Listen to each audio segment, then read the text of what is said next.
Ang salita ng Diyos para sa iyo. Ikalawang Korinto 5:17. Kaya't kung ang sino man ay na kay Kristo, siya ay bago nilalang.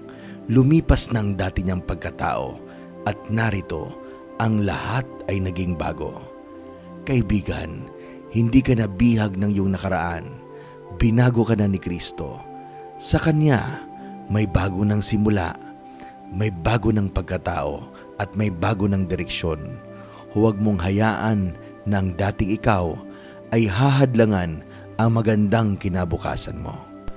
Panginoong Hesus, maraming salamat sa bagong pagkataong inilagay mo sa akin, sapagat ang nais ko ay ang mga bagay na magbibigay ng karangalan sa iyo.